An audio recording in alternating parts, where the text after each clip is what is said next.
and also were able to take photos at the floor of the House, at the National Assembly to be precise.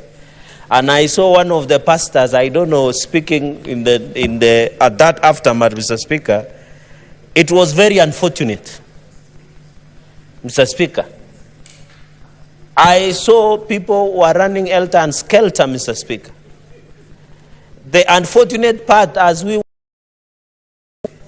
was some of the media houses were streaming live, Mr. Speaker, exposing the lives of many members of Parliament.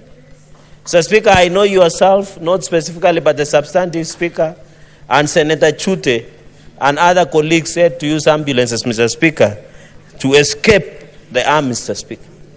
Even as that happened, Mr. Speaker, and I want to point out this, under Article 118, Article 34 and 35, right to freedom of information and media, we should not, even at any given time, Mr. Speaker, block or deny access to media the way it has been done, Mr. Speaker.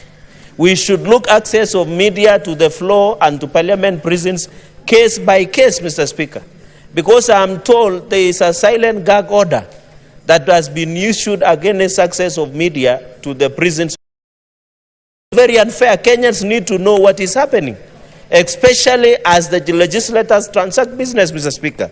So I hope through your office you can consult and ensure that case by case, while I do not agree that media were able to expose members of Parliament and report live that they were being evacuated through the tunnel or being taken away by the ambulances or they were changing clothes, Mr. Speaker, I met one member of National Assembly decided to remove the entire suit and wear a vest and a boxer to escape the rat, Mr. Speaker, through Landimawe, Mr. Speaker, in this city.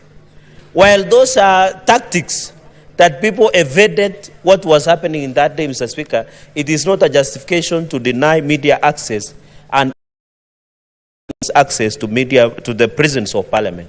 And therefore, I want to ask your office and Parliamentary Service Commission to resist the temptation to give out unconstitutional orders of denying access of media, because Kenyans need to know what we are doing.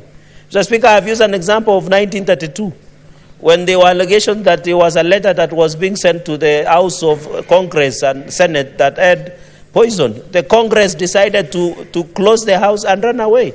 In the subsequent elections, the entire congressmen were voted out. But the Senate of the Republic of United States of America remained true to its cause and addressed the remember. And that is why we have distinguished ourselves, Mr. Speaker, as the upper house. Mr. Speaker, there are many issues that young people have raised. Issue of corruption, issue of governance, both at national and county governments, Mr. Speaker. Issue of lack of opportunities. Issue of nepotism, Mr. Speaker. Issue of not being listened to, Mr. Speaker. There are many challenges, and I want to assure the Gen Z and any other Kenyan, Mr. Speaker, Parliament is a public place. If there were proper organization, they would have accessed Parliament. Many Kenyans access Parliament.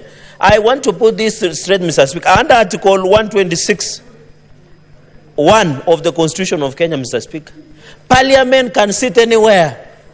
And I want to call upon the Gen Z and any other Kenyan can sit in Uhuru Park. Parliament can sit in Migori. That is why we have Senate machinery, Mr. Speaker. The Constitution gives us as a Parliament to sit even in Garissa, in Mandera, even in your county, Mr. Speaker, and listen to the Kenyans. And I'm happy as we talk this, Mr. Speaker, on the Senate machinery, we are doing it in Busia. We have done it in Makueni. We did it in Turkana. We have done it in Uasin Gishu, Mr. Speaker. Kenyans should know that Parliament is ready to listen to them. Under Article 126 of the Constitution, Parliament can sit anywhere within the border. Even if they want us to sit in KICC, we can sit there, Mr. Speaker, and listen to Kenyans, and especially the Gen Z, Mr. Speaker. Number 3, Mr. Speaker, from the onset, I want to send my deepest condolences, Mr. Speaker, from my family, from myself and the great people of Nandi County, to many Kenyans who have lost their lives, unfortunately, and wish quick recovery to many Kenyans who, as both, Mr. Speaker, have endured injuries during this, Mr. Speaker. And therefore, Mr. Speaker, even when we exercise Article 37, Mr. Speaker, The law is that it must be peaceful and unarmed. On the first few days when the young people came out, Mr. Speaker, the protests were largely peaceful. It was later, Mr. Speaker, infiltrated by the criminals, Mr. Speaker. Seen incidences where the security officers have been injured. You remember the inspector of the police that lost both hands, Mr. Speaker? We have a number of police officers who they have injured and some have lost their lives, as well as the protesters, Mr. Speaker. I want to ask, even as you protest under Article 37, Mr. Speaker, which is your right, peacefully and unarmed, let us resist the temptation of allowing goons and criminals to infiltrate, Mr. Speaker. And I want to challenge the DCI and other security agencies, Mr. Speaker.